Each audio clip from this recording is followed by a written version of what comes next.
We live in a world of unpredictable disasters.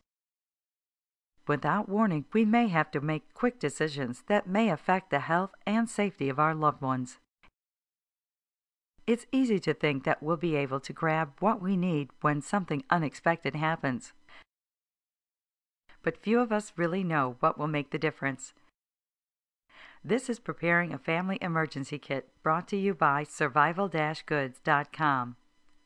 Imagine that your neighborhood begins to flood in the middle of the night. You may have to leave your home quickly or wait until local authorities tell you where to go and when it's safe. In either situation, you want to be able to take care of your family for at least 72 hours while emergency workers help those in urgent need.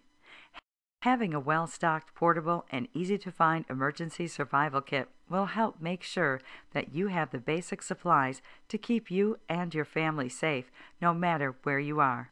Let's talk about what goes into that kit. In an emergency, the basic services we use every day may not work. For example, your water, electricity, gas, and telephone service may not work. And it may be impossible to access cash from a bank. When these services are not available, an emergency survival kit can provide the basic necessities. For example, we all need water, and we need 2 liters per person per day for 72 hours, or 3 days. It's a good idea to use small bottles that can be carried easily. Of course, we also need food. Because your kit needs to be ready at all times, use food that won't spoil, like canned goods, energy bars, or dried food that can be stored longer. If needed, baby formula and pet food may also be a good idea. And remember, a manual can opener to open those cans. So now your kit has a good start: food and water. What else? Well, it's dark, and there is no electricity.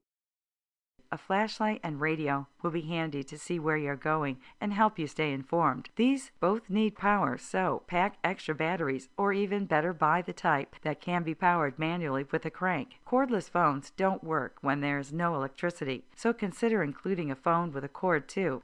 Of course, an emergency survival kit would not be complete without a first aid kit with the basics like bandages, antiseptic, and pain relievers.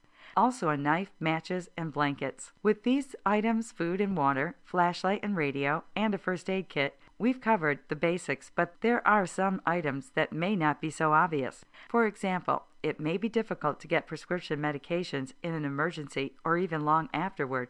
Including a couple weeks of worth of medication in the kit will help. While you're thinking about medical needs, consider what equipment may be needed to accommodate family members with special needs. As we mentioned, it may be difficult to get cash from banks, so include small bills and change, as cash registers may not work.